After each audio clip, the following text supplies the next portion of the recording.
On this earth, there are two types of mothers: the kind who protect their daughters and the kind who only know how to exploit them.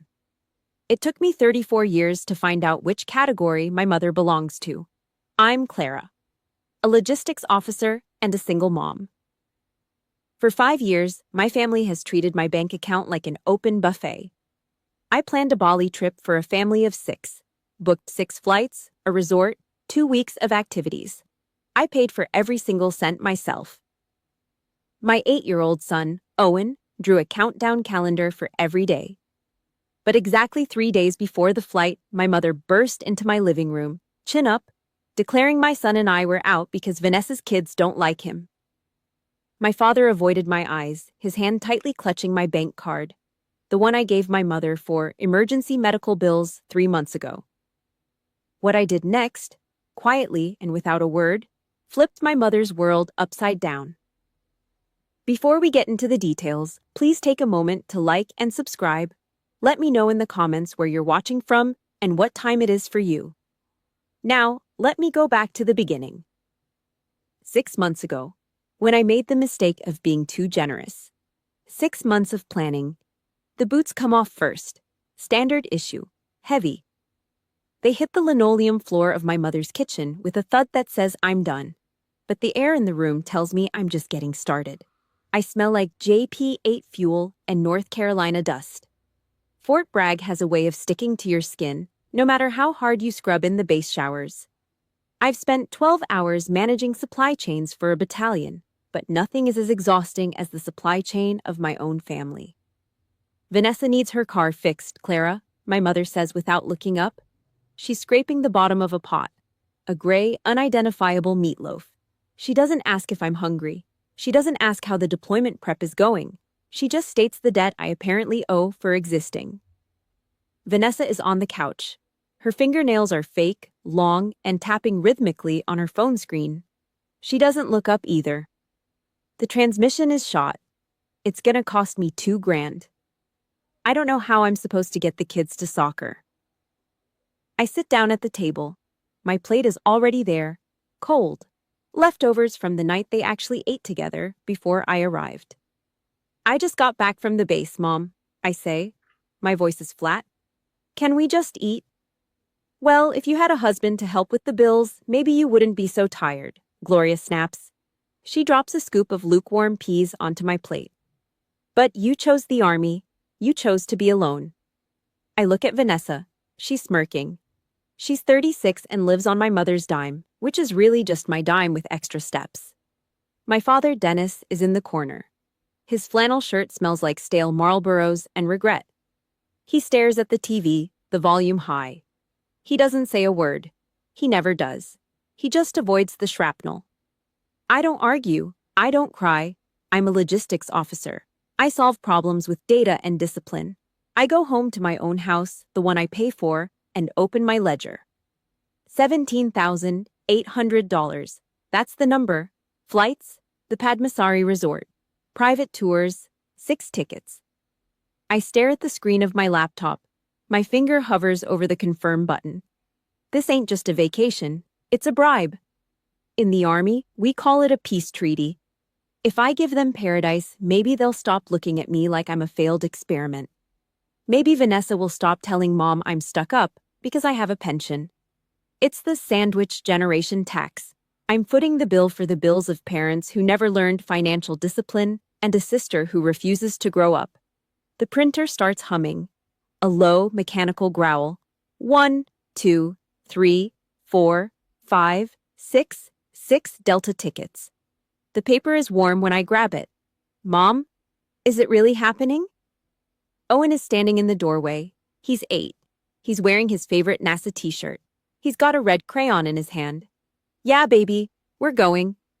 He runs to the wall where he's taped up a piece of construction paper. He draws a big, messy red circle around the departure date.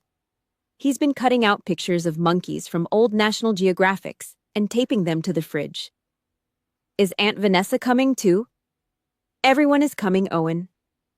I watch him, the way his eyes light up. That's the only reason I haven't walked away yet. I'm buying his happiness with my hazard pay. The extra money I got for sleeping in 40-degree heat in a foxhole, eating MREs out of a plastic bag while my family complained about the cable bill. 3 months later, the Army calls the bluff. Orders come down. Field training, 8 weeks of dirt and tactical silence. No cell phones, no contact. I drive to my mother's house. My gear is in the trunk, packed tight. I'm gonna be off the grid for a while, Mom, I say. We're in her kitchen. The sink is full of dishes Vanessa didn't wash. I reach into my pocket. My Chase Sapphire card. It's heavy. Metal. The back of it feels slightly textured where the magnetic strip meets the matte finish. Dad's heart is acting up again, she says, her voice suddenly soft. The mom voice. The one she uses right before she asks for a hit. I don't know how I'm gonna pay for the emergency meds while you're in the dirt. The card is for emergencies only, I tell her. My voice is military grade. Hard. Dad's meds. That is it. You hear me? Gloria nods. She doesn't even look at the card. Her eyes are already on the potential of it. She reaches out and takes it. She slides it deep into her apron pocket. Her fingers disappear into the floral fabric. We'll take care of it, honey. Don't you worry about a thing. I walk out to my truck. I don't look back. I've got a job to do, and I've bought my piece. But as I pull out of the driveway, I see the curtain in the living room twitch. Vanessa isn't tapping her phone anymore. She's watching me leave, and for the first time in months, she's smiling. I headed for the dirt, thinking the supply lines were secure. I didn't realize I'd just handed the keys to the armory to the people who wanted to see me burn. 72 hours until wheels up. Owen was in his room, doing what he called mission prep. He had his small blue suitcase open on the bed. Every NASA t-shirt was folded into a tight, rectangular brick. I taught him that. Precision? It keeps the chaos out. The red circles on his countdown calendar were thick and messy, bleeding into the cheap paper on the wall. He was humming a song I didn't recognize, something about monkeys and palm trees. The front door didn't just open, it was breached. The sound of Gloria's hard heels, those expensive pumps I probably paid for, hit the hardwood floor like a hammer on a nail. Click, click, click. It was the sound of someone who didn't think they needed an invitation. A draft of damp North Carolina air followed her in, cutting through the warmth of my kitchen. I stood up from the table, my spine went straight. It's a reflex. When the world gets loud, I get still. Gloria marched into the living room, her chin tilted at that I'm the martyr angle she perfected years ago. She had her hands clasped behind her back, trying to look like a general. Beside her, my father, Dennis, looked like he was trying to vanish into his own skin. He was hunched, his flannel shirt hanging off his shoulders, his eyes glued to the rug. The trip, Gloria said. No. Hello? No. How are you? Just a declaration. You and Owen are out. We've decided it's best if you stay behind. The room went silent. The only sound was Owen in the other room, the soft rustle of fabric stopping mid-fold. I didn't blink. I didn't scream. I just looked at her. Then I looked at Dennis. My father, the man who taught me how to stand at attention before I could even drive, was holding something. His fingers were thick, calloused, and stained with grease from years of blue-collar labor. But right now they were shaking. He was clutching my metal Chase Sapphire card. He was squeezing it so hard his knuckles were white. The kids, Gloria continued, her voice light, almost airy. Vanessa's kids. They told her they don't feel comfortable around Owen. They say he's difficult. They don't want him there. And since Vanessa has been through so much with the divorce, we can't have her being stressed on her vacation. Her vacation. The one I paid for. $17,800 of my sweat and blood. Is that right? I asked. My voice was a low hum, dangerous. Dennis finally looked up, just for a second. His eyes were watery, full of that pathetic, don't make a scene look. He shifted the card to his other hand, hiding it like a guilty kid. He wasn't just a bystander anymore. He was the getaway driver. He was holding the very tool they used to rob me, and he was doing it to keep the peace with a woman who didn't know the meaning of the word. I felt a tug on my leg. Owen had crept out of his room. He was standing behind me, his small hand gripping the fabric of my cargo pants so tight his little fingernails were digging into my skin. I could feel the vibration of his body, a fine, rhythmic trembling. "Mom," he whispered. He didn't ask what was happening. He knew. Kids like Owen, they have a radar for when the adults are about to break something. Gloria didn't even look at him. She didn't look at the grandson whose heart she was currently stepping on. She just adjusted her coat and looked at the wall. "It's for the family, Clara. You've always been the strong one. You don't need this trip like Vanessa does. We'll bring you back a souvenir." 5 years of being the strong one evaporated in that second.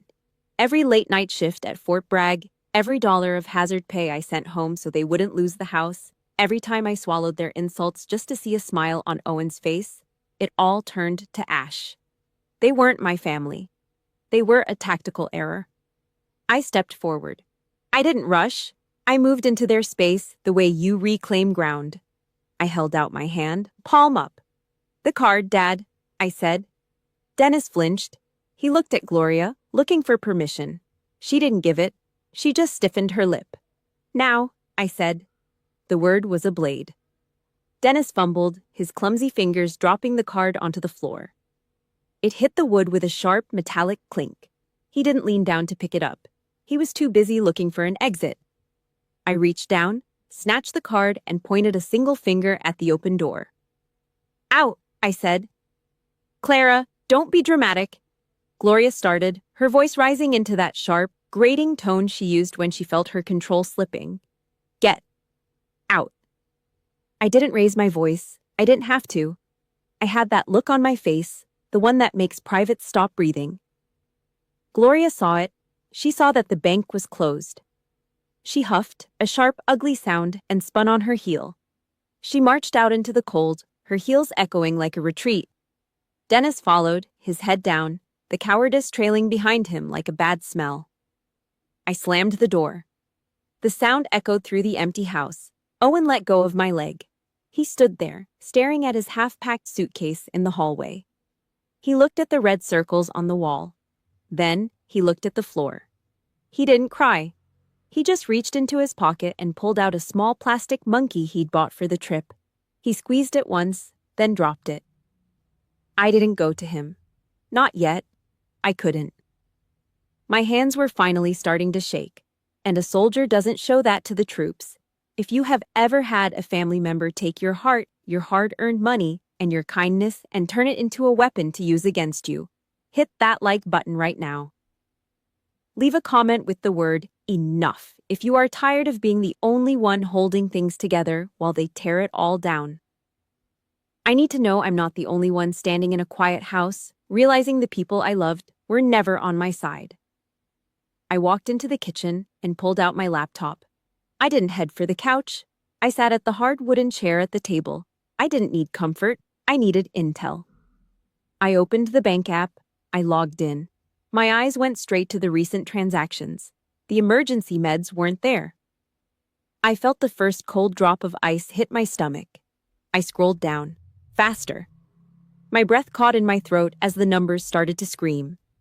"Okay," I whispered to the empty room. "Let's see what else you took." The house is quiet. Too quiet. Owen is finally out, probably dreaming of monkeys and beaches in that way only an 8-year-old can. I'm in the kitchen. No lights. Just the cold blue glow of my MacBook hitting the grain of the oak table like a spotlight on a crime scene. I poured a cup of coffee.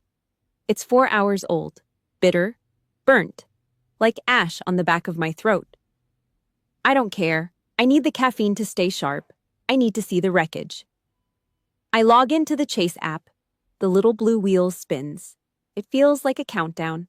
A timer on a bomb I didn't know was under my own floorboards. Then, the list populates. 3 months. That's how long I was in the dirt at Fort Bragg. 3 months of sleeping in the back of a Humvee, eating dust, and making sure 500 soldiers had their gear while the rain turned the North Carolina clay into a swamp. I sent that card home to Gloria for emergency meds for my father. I thought I was buying security. I thought I was being a good daughter. My eyes skip over the grocery charges at Harris Teeter. Those are expected. But then I see the outliers.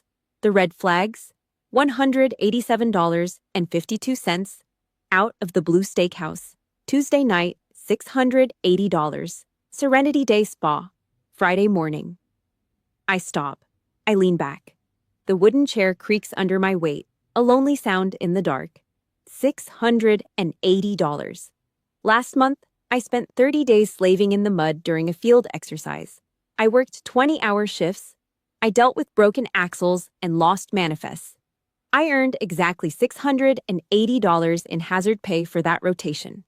30 days of wet boots, shivering in a poncho, and missing my son's bedtime, so my bank account could take a hit for a wellness treatment Vanessa probably used to get her toes painted and her ego stroked. I start a spreadsheet. In the Army, we say numbers don't lie. People do. Mothers do. But data? Data stays honest. Total unauthorized drain. $3,241.18. It's a massacre. They didn't just use the card for meds. They treated it like a winning lottery ticket they found in the trash. I pull up my phone. I open Facebook. I don't follow Vanessa. I can't stand the blessed hashtags and the fake suburban mom persona. But her profile is public. She loves the attention too much to lock it down. I scroll back. 2 weeks ago. There it is. A high-resolution photo of a lime green hardshell suitcase sitting on her designer rug. Travel ready, hashtag Ballybound, hashtag self-care, hashtag mom life. I switch back to the bank tab. Amazon, $420. Transaction date matches the post. They weren't just taking my money to survive. They were using my money to buy the gear they'd use to replace me on the trip I paid for. It wasn't a snap decision Gloria made today when she walked into my house. This wasn't some sudden realization about family dynamics. This was a tactical maneuver, a coup. They were cashing me out while I was still footing the bill for their existence.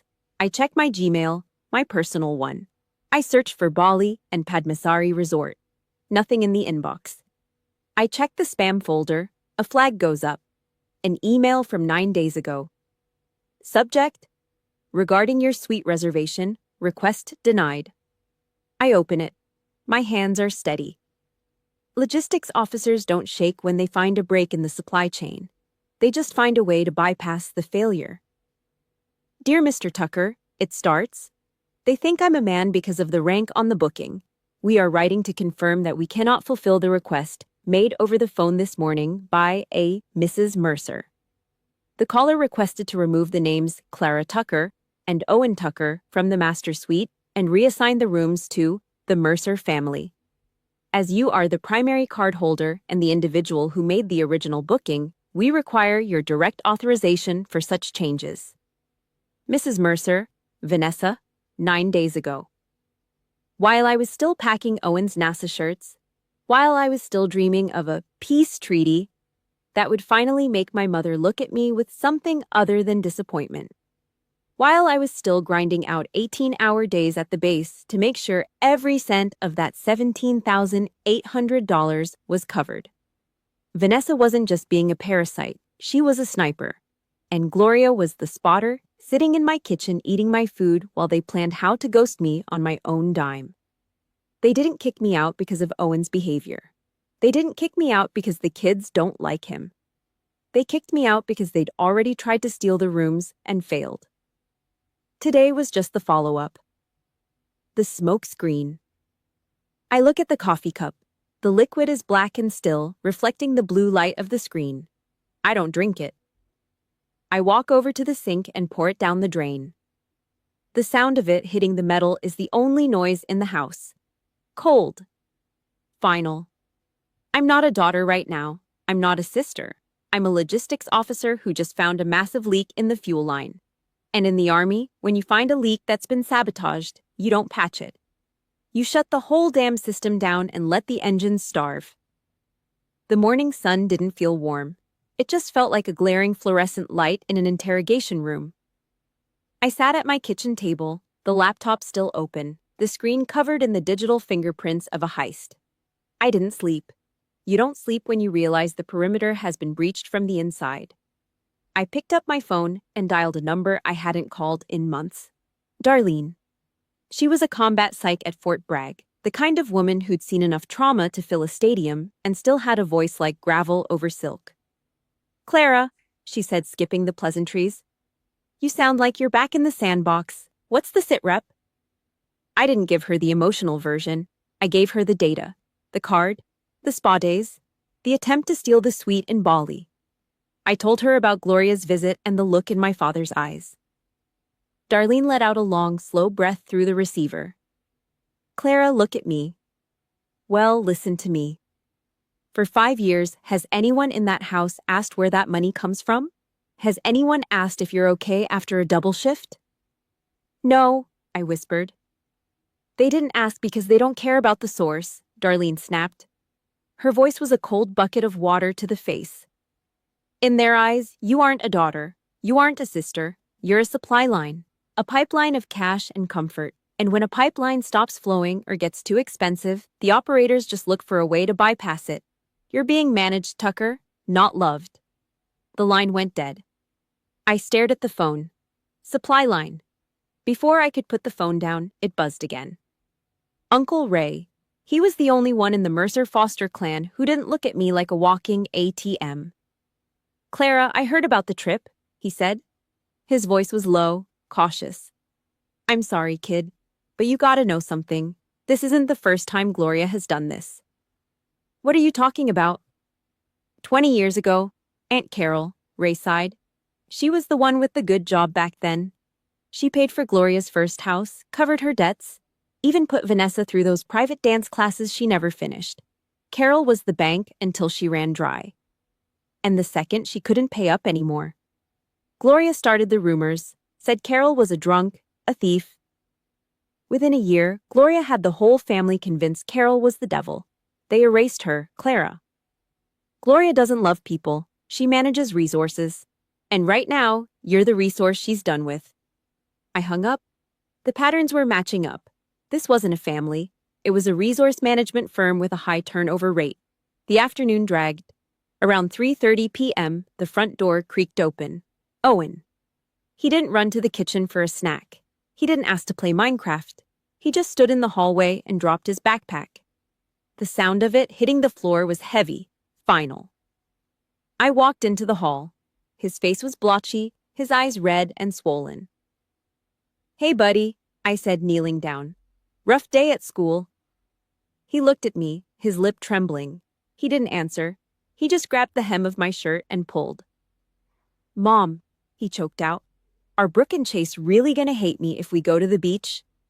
My heart didn't just break, it hardened into a knot of cold iron. Why would you say that, Owen? Grandma Gloria came to the school playground at recess, he sobbed. The salt from his tears hit my fingers as I wiped his face. She said I shouldn't be sad about the trip. She said my cousins don't want to breathe the same air as me because I'm too much trouble. She said I was ruining everyone's fun. Is that why we aren't going? Because I'm trouble. The room went cold. My spine felt like it had been replaced with a steel rod. I once carried a 90-kilogram soldier out of a burning Humvee in the middle of Kandahar. I've stared down snipers and navigated minefields without blinking. I was willing to die for people I didn't even know because that was the job. But I had let my own mother walk onto a playground and poison the soul of my 8-year-old son to cover up her own thievery. They used Owen as a human shield.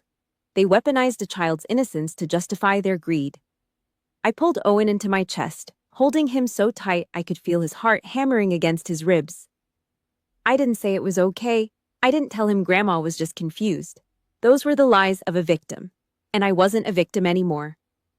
Owen, I said, pulling back to look him in the eyes. You are the best thing that ever happened to me. You aren't trouble. You're a Tucker. And Tuckers don't let people tell them who they are. He sniffled, wiping his nose with his sleeve. Are we still not going? Oh, we're going, I said. My voice was a flat, terrifying whisper. But the mission has changed. I stood up. The exhaustion was gone, replaced by a singular, burning focus. I led Owen to his room and made sure he was settled. Then I walked out and closed his door. I turned the lock. Click. The sound echoed through the house. In the army, we have rules of engagement. You don't fire unless fired upon. You protect the civilians. You hold the line. Gloria and Vanessa had just crossed the line. They had fired the first shot, and they had aimed it at a child. The rules were over. I walked back to the kitchen and picked up my phone. I didn't call a psychologist this time. I opened my contacts and found the number for Delta Airlines. Target acquired, order authorized. The supply line was about to be cut. And I was going to enjoy the silence that followed. The house is silent, but it is not the kind of silence that brings peace. It is the heavy, suffocating stillness that follows a bomb threat. Owen is asleep in the other room, his small chest rising and falling behind a locked door I never used to turn. I am sitting at the kitchen table. The only light comes from the glowing rectangle of my laptop, casting a sickly blue hue across the grain of the wood. I look at my hands. They are steady. Logistics officers do not get the shakes when the shipment is compromised. We just reroute the supply. I reach for my mug. The coffee's cold, a bitter sludge that tastes like burnt rubber and long nights. I think about Thanksgiving 3 years ago. While Vanessa was posting high-definition photos of a 20-pound organic turkey and family gratitude, I was sitting in a guard shack at Fort Bragg. I ate a dry turkey sandwich from a vending machine while the wind whipped through the North Carolina pines. I worked 3 consecutive double shifts for that hazard pay. I traded my holidays, my sleep, and my sanity for that $17,800. I thought I was building a bridge to a family that loved me. I did not realize I was just funding a getaway for a pack of thieves. The time for being a financial enabler is over. I am done being the bank for people who despise the banker. I pick up my phone. The screen is too bright in the dark kitchen. I squint as I dial the first number, Delta Airlines. The keypad chirps, a series of sharp electronic beeps that sound like a countdown. Delta Airlines, how can I assist you? The voice on the other end says. It is professional, distant. I need to manage a reservation, I say. My voice is flat, devoid of the exhaustion I felt earlier. I read off the confirmation code, Alpha Tango 97. I want to cancel 4 of the 6 tickets on this itinerary, I state. I list the names, Gloria Foster, Dennis Foster, Vanessa Mercer, Todd Mercer. I do not hesitate. I do not feel a spark of guilt. I watch the cursor on my laptop screen blink as I verify the names. And the remaining 2? The agent asks. Rebook them, I say. Clara Tucker and Owen Tucker. Same flight, same day, but move the refund for the canceled seats to a new account. I provide the details for the credit union account I opened 3 hours ago. The pool is officially dry. I hang up and immediately dial the second number. This is the one that will hurt the most. Padmasari Resort in Bali.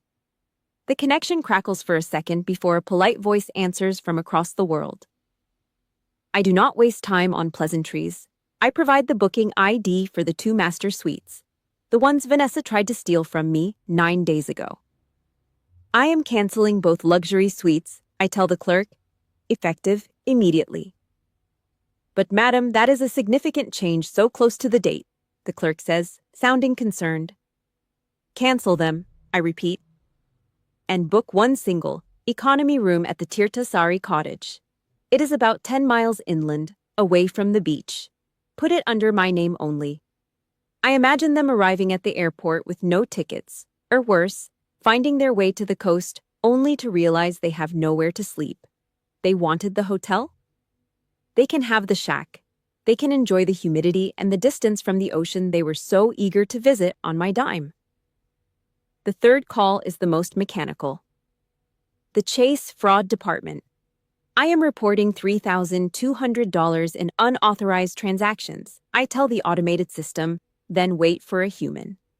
When the agent comes on, I am precise. I list the steakhouse, the spa, and the Amazon orders. I do not mention that my mother had the card. In the eyes of the law, she did not have my authorization for those luxuries. We will need to lock the card, Ms. Tucker, the agent says. Do it, I say. Lock it permanently. I want a full investigation into the merchant locations. I hear the finality in the agent's typing. That blue sapphire card, the one Gloria tucked into her apron like a trophy, is now nothing more than a useless piece of metal. It is dead. The supply line is severed. I set the phone down on the wooden table. The click of the plastic against the oak sounds like a gavel. I lean back and close my eyes, listening to the hum of the refrigerator. For the first time in 5 years, I do not feel like I'm carrying the weight of 4 grown adults on my shoulders. I feel light. I feel dangerous. Suddenly, the phone on the table vibrates. The screen flares to life, cutting through the shadows. A text message notification. It is from Vanessa. "Hey sis," the bubble reads. "I was thinking, since you are so busy with work, could you just transfer $500 to my Venmo? I need to get some new luggage and souvenirs for the kids. They are being so expensive lately, and I want this trip to be special for them. Let me know when it is sent. Love ya." I stare at the words. The sheer, unadulterated audacity of it makes the corners of my mouth twitch. She is asking for $500 to buy luggage for a trip she just helped kick me out of. She's asking for more of my life force while she's still holding the knife she used to stab me in the back. I do not reply. I do not block her yet. I want her to think the silence is a yes in progress. I open the clock app on my phone. I set an alarm for 4 p.m. tomorrow. That is the exact moment the automated cancellation emails from Delta and the resort will hit their inboxes. That is the moment the buffet officially closes. I flip the phone over, face down. The room returns to darkness. I stand up, push my chair in, and walk toward the bedroom. I do not need a peace treaty anymore. I have a plan. The war starts at 1600 hours, and for the first time, I am the one holding all the ammunition. 4 o'clock sharp. The alarm on my phone didn't ring. It just buzzed once, a short, sharp vibration against the oak table that felt like a heartbeat. Digital shrapnel. At that exact second, somewhere across town, Gloria's iPhone and Vanessa's MacBook were screaming with notifications. Delta Airlines, reservation canceled. Padmasari Resort. Booking voided. I didn't move. I sat in my kitchen, a glass of ice water in front of me. I watched the condensation drip down the glass, carving a slow path through the dust on the table. Then it started. My phone didn't just ring, it exploded. The screen flared to life, a relentless strobe light in the dim room. Vanessa, Gloria, Vanessa again. 17 missed calls in 5 minutes. I didn't answer. I didn't even silence it. I just let it dance on the wood, the rhythmic thump, thump, thump sounding like a dying engine. A voicemail popped up. "Gloria." I hit play. The first 3 seconds were just heavy, panicked breathing. Then, the screech. "Clara, what did you do? The airline just sent a cancellation. We're at the mall buying resort wear. Vanessa is having a panic attack. Call me right now. Do you hear me? Call me." Her voice went from the general Gloria tone to a jagged, animalistic howl. It was the sound of a predator realizing the cage door just locked from the outside. I swiped the notification away. Deleted. I took a sip of water. The ice crunched between my teeth. Cold, hard, just like the plan. Morning came with the smell of old exhaust and a failing transmission. I heard the truck before I saw it. A white Ford F-15. Oh, the suspension sagging on the driver's side. My father, Dennis. He didn't pull into the driveway. He parked on the curb, idling like he was ready to bolt if things got hot. I stood on the porch, my boots planted, my arms crossed over my chest. I didn't say a word.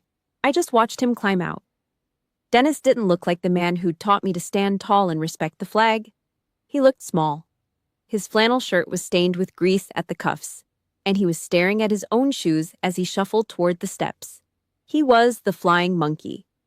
The messenger sent to do the dirty work because the queen was too busy screaming at a customer service bot.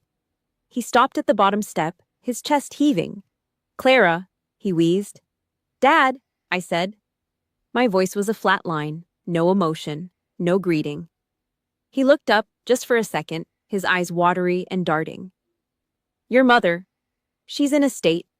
Vanessa too. They got these emails. Must be a mistake, right?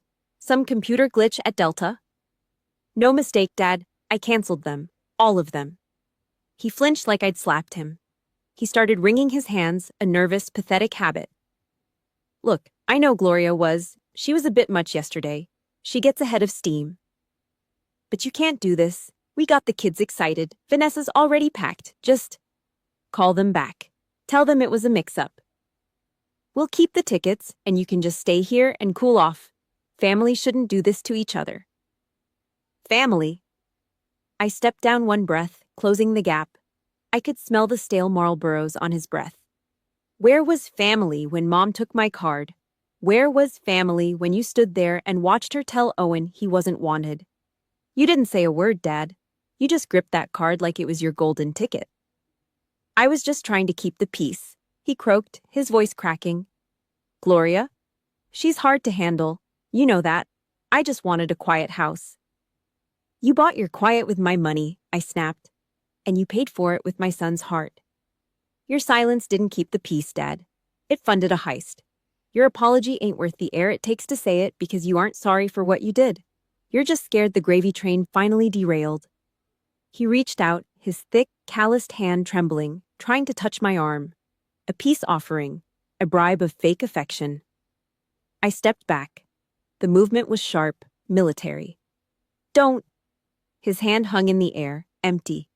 He looked like he wanted to cry, or maybe just go back to his truck and hide. What am I supposed to tell her, Clara? She's gonna lose it. Tell her whatever you want, I said. I looked past him, down the street where the suburban houses sat in neat, lying rows. She's still having that farewell BBQ this afternoon, right? The one for the big trip? Dennis blinked, confused. Well, yeah, everyone's coming. Ray, Louise, the cousins. But there ain't much to celebrate now. Oh, I think there is, I said. A cold, sharp grin touched my face. It wasn't a smile of joy. It was the look of a sniper who just saw the target enter the kill zone. Tell her I'll be there. Owen stays with a sitter, but I'm coming. And I'm bringing something for the guests. Clara, don't make a scene, Dennis begged, his voice a pathetic whisper. Just let it go. For the sake of the family name. The family name is already trashed, Dad. I'm just taking out the garbage. I turned my back on him. I didn't wait for him to leave. I heard the Ford's engine roar as he fumbled the keys, the gravel spitting as he sped away. He was running back to his master, carrying the news of his failure. I walked inside and grabbed the brown accordion file from the counter. Inside were the receipts, the bank statements, the Amazon invoices, the emails from the resort.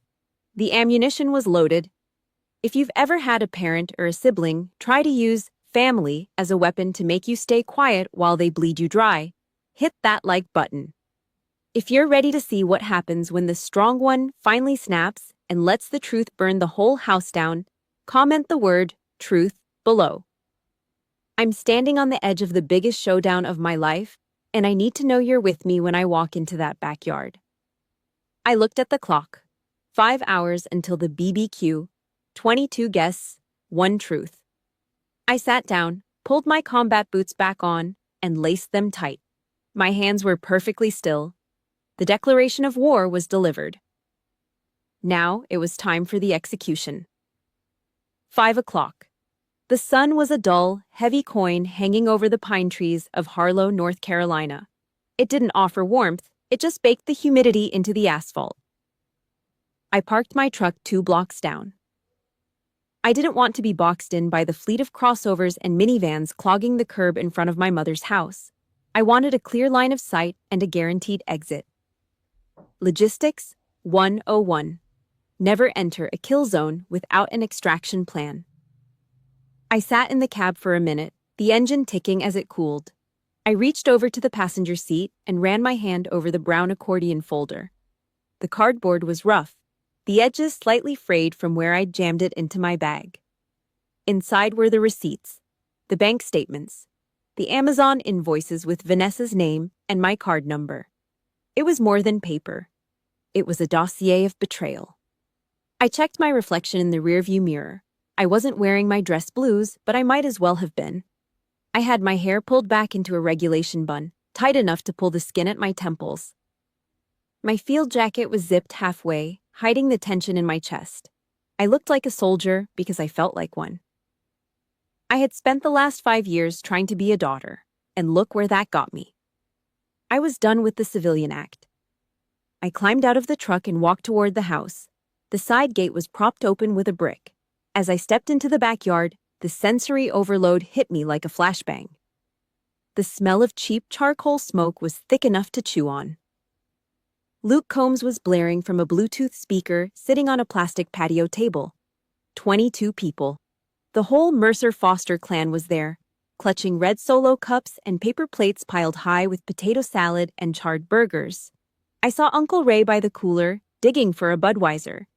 I saw Aunt Louise laughing at something Vanessa's husband, Todd, was saying. These were people I hadn't seen in a year. People who didn't call when I was laid up with a torn ligament from a training jump last winter. People who didn't offer to watch Owen when I had to pull 48 hours of straight duty. But the second there's free food and a farewell to a Bali trip they didn't pay for, they show up in droves. It was the Keeping Up with the Joneses starter pack. A sea of fake smiles and suburban gossip, all built on a foundation of my hazard pay. Gloria was at the center of it all.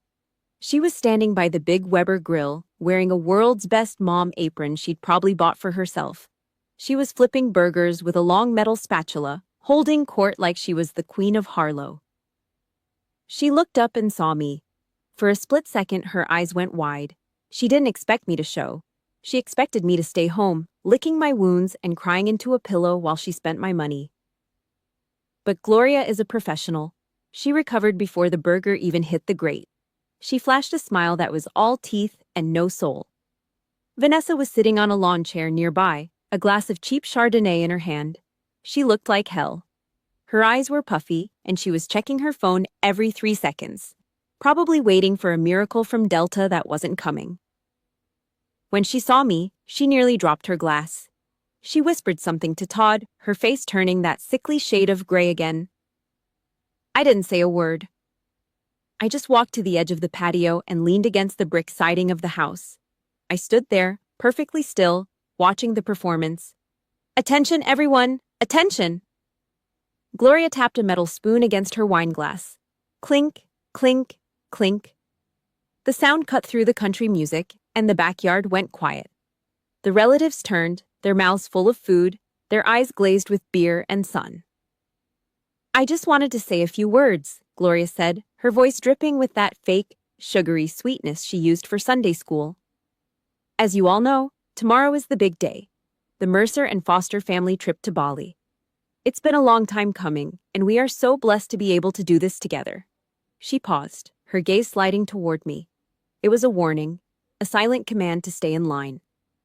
Now, there's been a little change of plans, she continued, her voice hitching with a practiced sob. Our brave Clara. She got some news this morning. The Army called, a last-minute mission.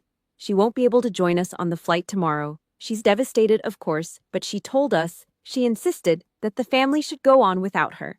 She wanted us to bring her spirit to the beach. A murmur went through the crowd. So sorry, Clara, Aunt Louise called out. Thank you for your service, honey, Uncle Ray added, raising his beer. They actually believed her. They sat there, chewing on burgers I'd funded, listening to a woman lie about my career and my son's happiness to cover up the fact that she was a common thief. Gloria was betting everything on my silence. She thought I was too military, too disciplined to cause a scene in front of the family. She thought my shame would protect her greed. She was wrong. I wasn't ashamed. I was calibrated. I stepped away from the wall. The sound of my boots on the concrete patio was sharp, a rhythmic thud that made the people closest to me move back. I walked right into the center of the yard, stopping 5 feet from the grill. The air was hot, smelling of grease and wood smoke. Gloria stayed behind the grill, using it like a barricade. She kept that smile plastered on her face, but I could see the vein in her neck throbbing. Clara, sweetie, we were just talking about you, she said, her voice low and dangerous. Why don't you go inside and grab some slaw? We can talk later. I don't want the slaw, Gloria, I said. My voice wasn't loud, but it carried. It had that flat, desert dry tone that made privates stop mid-sentence. I reached down and grabbed the metal binder clip on the top of the brown folder. Snap. The sound was like a dry twig breaking in a quiet forest. Everyone stopped eating. Uncle Ray lowered his beer. Vanessa stood up, her hand trembling so hard the wine sloshed over the rim of her glass. I pulled the first sheet of paper out. A bank statement from Chase. I'd used a yellow highlighter to mark every single one of their emergencies. "The trip is canceled," I said, looking Gloria dead in the eye. "And I think everyone here deserves to know exactly why." I looked at the 22 faces staring at me. I looked at the folder in my hand. "Let's talk about the mission, Mom." The backyard went dead silent. The only sound was the hiss of fat dripping onto the hot coals. The smoke from the Weber grill didn't smell like a celebration anymore. It smelled like fat burning on a hot engine block. Thick, greasy, black. I didn't wait for Gloria to invite me to the podium. I didn't need her permission to speak in a house built on my backbone. I raised my voice. I didn't scream. I just used that projection they taught us at the academy. The kind of voice that cuts through the roar of a flight line. "Actually, I think everyone needs to hear the truth," I said. My voice was a flat line, cold as a winter morning in the motor pool. Gloria's hand froze on the spatula. Her mouth opened, but no words came out. Just a puff of breath that smelled like cheap Chardonnay and panic. She tried to step forward, to close the gap, to put a hand on my shoulder and play the concerned mother role. I stepped back, my spine a steel rod. "I paid $17,800 for this trip," I said, looking right at Aunt Louise. She stopped chewing her potato salad mid-bite. "Every single cent. My deployment pay, my hazard pay, the money I earned while I was away from my son, sweating in the dirt." I reached into the brown accordion folder. I didn't pull out one copy. I pulled out 10. I'd spent 2 hours at the FedEx office on my way here, running the machine until the glass was burning hot. I started handing them out. Uncle Ray took one. Aunt Louise took one. Even Todd, Vanessa's husband, reached out with a trembling hand to take a sheet. The paper was crisp, white, and bleeding neon yellow. "Look at the highlights," I said. My eyes swept the yard, pinning every relative to their lawn chair. $3,200. That's what disappeared while I was in the mud at Fort Bragg. While I was eating MREs and sleeping in a foxhole, my mother and my sister were at Serenity Day Spa. They were at Out of the Blue Steakhouse. They were buying lime green suitcases on Amazon. Uncle Ray squinted at the paper, his face turning a deep, bruised purple. "Clara, is this for real? This is your card number." "Check the timestamps, Ray. Matches the weekends Gloria told you she was babysitting for me. She wasn't watching my son. She was watching my balance drop. She was treating my life savings like a damn scratch-off ticket." I turned to Vanessa. She was leaning against the porch railing, her face the color of wet concrete. Her red Solo cup was shaking so hard the wine was splashing over her knuckles. She looked like she wanted to melt into the floorboards. "But that ain't even the best part," I said. The backyard went so quiet I could hear the crickets in the bushes and the hiss of the charcoal. "Let's talk about 9 days ago. 9 days before Gloria stood in my kitchen and told me Owen was too much trouble for the cousins to breathe the same air." I pulled out the email from the Padmasari resort. I didn't read it. I just held it up like a captured flag. "A woman calling herself Mrs. Mercer. That's you, isn't it, Vanessa?" Called Bali. She tried to have my name and Owen's name removed from the booking I paid for. She tried to keep the luxury suites and ditch the person who signed the check. "You didn't kick us out because Owen is difficult. You kicked us out because you tried to steal the whole damn trip and the hotel manager wouldn't let you get away with it," Gloria snapped. The metal spatula hit the stone patio with a clang that made Aunt Louise jump. "How dare you?" Gloria shrieked. Her face was twisted, her world's best mom apron looking like a sick joke. "How dare you bring our private business out here after everything I've done for you, after I raised you?" "You didn't raise me," I said, stepping closer until I could see the sweat beads on her upper lip. "You mind me. You treated me like a vein of gold you could just keep digging until the tunnel collapsed." You stood there and watched Owen cry because you needed a lie to cover up your bank fraud.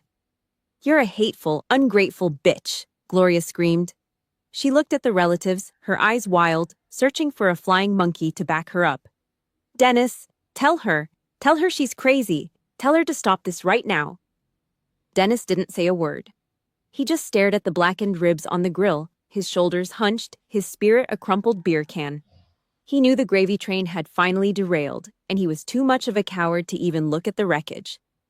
I looked at the relatives. Some were staring at the floor. Some were looking at Gloria like they'd never seen her before. The suburban mask was gone. The church on Sunday lie was dead. You used an 8-year-old boy, I said, my voice dropping to a whisper that felt like a serrated blade. You weaponized my son's innocence to protect your greed. That's where the family talk ends, Mom. That's the end of the line. I threw the remaining folder onto the table. It landed in a puddle of spilled Bud Light. The tickets are canceled, the hotel is gone, and as of this second, Owen and I are gone too. Don't bother calling. The bank already flagged the fraud. I hope the spa day was worth the felony. I turned on my heel. My boots crunched on the gravel path, steady and rhythmic. I didn't look at Vanessa, who was sobbing into her fake tan hands. I didn't look at the relatives who were now shouting over the statements. Clara, don't you walk away from me. You owe us, Gloria yelled, her voice cracking into a jagged mess. I didn't stop. I reached the gate, pulled it shut, and didn't even look back at the black smoke rising from the grill. I'd burned the bridge, and for the first time in 5 years, the air felt clean. I got into my truck and gripped the wheel. My hands were perfectly still. I checked my phone. One new notification from the Chase app. Case number 4902. Fraud investigation initiated. All related accounts frozen. Mission accomplished, I whispered. I shifted into gear and drove away, leaving the charred remains of the Mercer Foster family name in the rearview mirror. I was heading home to my son. We had a flight to catch, just the two of us. And this time, nobody was going to steal the air we breathed. The silence in my bedroom was thick, heavy, and absolute. It was the kind of quiet you only find in a clearing after a massive storm has passed, leaving nothing but downed power lines and splintered wood. I sat on the edge of my bed, the only light coming from a small bedside lamp that cast long, jagged shadows across the floor. In front of me was a large black hardshell suitcase. It sat open like a hungry mouth. I wasn't rushing. I didn't have to. Every movement was deliberate. Every shirt was folded into a tight, square bundle, the way they taught us in basic. NASA logos, Dino prints. Owen's world, packed into a 60-pound limit. 6 miles away, in a house with a manicured lawn and a massive mortgage, the world was screaming. I didn't have to be there to see it. I knew the mechanics of a collapse. Vanessa would be hunched over her kitchen island, the glow of a laptop reflecting in her watery, panicked eyes. She'd be staring at the Delta Airlines website, watching the prices for last-minute flights to Denpasar climb higher with every refresh. $5,600 for 4 economy seats. That's the price of a late-game realization. Todd, her husband, would be standing in the corner, his face the color of a brick. He was a guy who spent 40 hours a week under the hood of trucks, a man who believed in hard work and a steady paycheck. Seeing those highlighted bank statements I'd handed out at the BBQ had probably felt like a head-on collision. He finally understood that his perfect suburban life was a hollow shell. Funded by his sister-in-law's hazard pay and his wife's sticky fingers, I could almost hear him telling Vanessa to get a job. I could hear the marriage cracking under the weight of a lifestyle they never earned. The parasite union was finally devouring itself. The parasites were realizing that the host had not only left the building, but had burned the bridge behind her. My phone vibrated on the nightstand. The sharp, mechanical buzz rattled against the wood. 11 p.m. I didn't pick it up. I just looked at the screen. Gloria. I let it ring until it went to voicemail. Then it rang again. And again. On the 4th attempt, I reached out and tapped the speakerphone icon. I didn't say hello, I just kept rolling a pair of Owen's socks into a neat ball. Clara, are you there? Gloria's voice was different. The screeching general was gone. The world's best mom was dead. This voice was thin, reeking of desperation and the kind of fear that comes when a bully realizes their victim is holding all the ammunition. She sounded old. She sounded small. "I'm here, Gloria," I said. My voice was a flat, gray stone. There was a sniffle on the other end, a practiced, hollow sound. "Listen, your father and we've been talking. It's been a long night. Vanessa is a mess, Clara. The kids are crying. Todd is threatening to leave. It's all too much. We've decided that if you just call the airline and the hotel, if you put our names back on the booking and let us go tomorrow, we can just forget all of this. We won't bring up the BBQ. We won't talk about the police or the bank. We'll just go as a family and start over. It's a peace treaty, honey. For the sake of your father's heart." I stopped moving. I looked at the NASA shirt in my hands. A peace treaty. She was still trying to bargain with stolen goods. She was still trying to sell me a seat at a table she'd already sold for a spa day and a steak dinner. "Forget all of it?" I asked. I leaned toward the phone, my eyes narrowed. "Forget the $3,000 you drained from my account while I was sleeping in the rain at Bragg? Forget that you used my kid as a human shield to cover up your theft? Forget that Vanessa tried to ghost me on a trip I paid for? It was just money, Clara." Gloria's voice spiked, the mask slipping for a second. "You're an officer. You make plenty. We're family. We needed it more than you did. You can't be this cold. It ain't right. It ain't how I raised you." "You didn't raise me," I said, my voice dropping to a whisper that felt like a serrated blade. "You just waited for me to be worth something so you could harvest it. There is no treaty, Gloria. There is no starting over. You didn't call to ask if I was okay. You didn't call to apologize to Owen. You called because the flight leaves in 9 hours and you're too broke to buy your own way out of the hole you dug." "You ungrateful bitch," she hissed. The desperation had turned into pure, unadulterated venom. "You're going to leave your own mother behind? You're going to let us lose everything?" "You already lost it," I said. I reached out and touched the suitcase zipper. It felt cold, final. "I sent the full fraud report to Chase an hour ago. The police in Harlow will probably be knocking on your door Monday morning to ask about those Amazon deliveries. If you want a vacation, I suggest you look at the brochures for the state penitentiary." Gloria started to scream something, a jagged mess of curses and sobs. But I didn't stay to hear the end of it. I pressed the red button. Click. The silence returned, but this time it felt clean. I didn't feel the weight of the anger anymore. I didn't feel the heat of the betrayal. I just felt the cold, sharp relief of a mission accomplished. I opened the Contacts app and found the names: Gloria, Vanessa, Dennis. One by one, I hit the block button. I stood up and walked to the wall. I reached down and pulled the phone charger out of the socket. The little green light on the screen vanished. The supply line was officially dead. The parasites were on their own. I walked over to Owen's room and cracked the door. He was sprawled across his bed, his arm draped over a stuffed monkey, his breathing slow and rhythmic. He didn't know about the bank statements or the BBQ or the screaming on the phone. He just knew that tomorrow we were going to the beach. I closed the door, went back to my room, and finished the last bag. The sun would be up in 5 hours. For the first time in my life, I wasn't waking up for a drill, a deployment, or a demand. I was waking up for me. I turned off the light and lay down in the dark. The house was still. The war was over. And in the morning, the only air we'd be breathing would be the salt spray of the Pacific, thousands of miles away from the smoke of a burned-out backyard. Mission ended. 4:30 in the morning. Raleigh-Durham International Airport.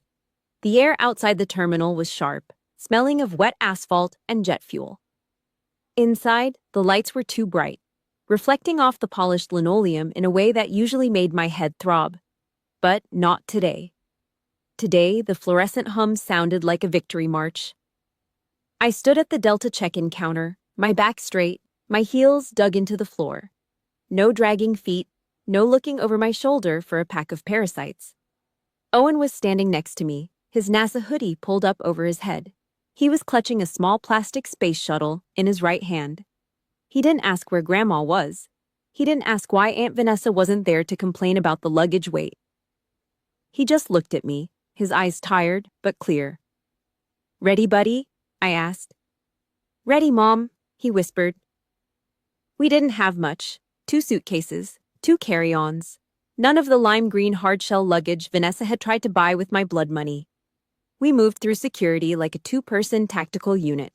Quiet, efficient, done. When we reached the gate, I bought a cup of black tea. It was hot, the steam curling up against my face, smelling of bergamot and wood. I sat there, watching the sun begin to bleed over the horizon through the massive glass windows. My phone stayed in my pocket. It was off. The battery was dead, and I had no intention of charging it until I hit the beach. The boarding call came. We walked down the jet bridge, the corrugated metal echoing under my boots. As we stepped into the cabin, the smell of recycled air and upholstery hit me. We found our seats. Not the luxury suites Gloria had envisioned for herself, but 2 quiet spots in the exit row. Extra legroom. A clear path to the door. The engines began to roar. It was a deep, guttural vibration that started in the floorboards and moved up into my spine. I felt the aircraft strain against the brakes, then the sudden, violent surge of power as we hurtled down the runway. Owen's hand found mine. He squeezed hard, his small fingers digging into my palm. "Here we go," I thought. The nose lifted. The G-force pressed me back into the seat, a heavy invisible hand pinning me down. I looked out the window. Below us, the town of Harlow began to shrink. The neat suburban grids, the church steeples, the backyard grills, it all turned into tiny, insignificant dots. The house where I'd been mine for 5 years was down there, somewhere in the gray morning mist. Gloria was probably waking up right now, realizing the cupboards were bare. Vanessa was probably staring at a bank balance that looked like a crime scene. They were small now, small enough to disappear. Bailey wasn't the 5-star circus Vanessa wanted. We stayed at Tirta Sari Cottage. It cost me $2,000 for the whole month, a fraction of what the family was going to bleed out of me. It was a small wooden house with a thatched roof and a porch that looked out over a rice paddy. No spas, no steakhouse dinners, just the sound of the wind through the palms and the smell of jasmine in the evening air. Owen spent his days in the dirt, digging for moon rocks and laughing until his face turned red. There were no cousins to tell him he was trouble. There were no grandmothers to tell him he was a burden. He was just a boy. I checked my email exactly once during the trip. A text from Uncle Ray had managed to find its way through a burner account I'd set up. The fallout back in North Carolina was a scorched earth event. Gloria had been quietly asked to step down from the church hospitality committee after the bank fraud rumors hit the local grapevine. In a town like Harlow, social death is a slow, agonizing process. Vanessa had been forced to take a job as a cashier at the Food Lion on the edge of town to help Todd pay down the credit card debt she'd racked up. She was finally buying groceries for other people, one beep of the scanner at a time. I didn't feel happy about it. I didn't feel sad. I just felt finished. We returned to the States 3 weeks later. I didn't go back to the old house. I'd already signed a lease on a small, sturdy place near the base. The first thing I did was visit the credit union. I closed the Chase account, watched the teller shred the blue sapphire card, and moved every cent into a new vault with a password that had nothing to do with birthdays or anniversaries. I set up the perimeter, new phone number, new locks. A security system that notified me the second anything touched the porch. I was a logistics officer after all. I knew how to build a fortress. It's sunset now. The light in my new kitchen is warm, honey-colored, stretching across the clean tile floor. I'm standing by the stove, waiting for the kettle to whistle. I look over at the refrigerator. It's a plain white Sears model. On the door, held up by a single magnet from the Smithsonian, is a piece of construction paper. It's a drawing Owen did this afternoon. It's me. I'm wearing my ACUS, my boots rendered in thick black crayon. I'm holding Owen's hand. We're standing under a sun that's too big and too yellow, but it looks perfect. At the bottom, in the jagged, shaky handwriting of a second grader, are 5 words. My mom is a hero. I don't need a medal. I don't need a promotion. I don't need a mother's approval or a sister's fake love. I reach out and run my thumb over the wax of the crayon. The paper feels rough under my skin. I spent a lifetime looking for a home in a family that only saw me as a resource. I was wrong. Home isn't a supply line. It isn't a bank account. Home is the person who stands in the gap to make sure the boy in the NASA hoodie never has to wonder if he's enough. The kettle whistles. The sound is sharp, clear, and final. The mission is over. And for the first time in my life, I'm exactly where I'm supposed to be.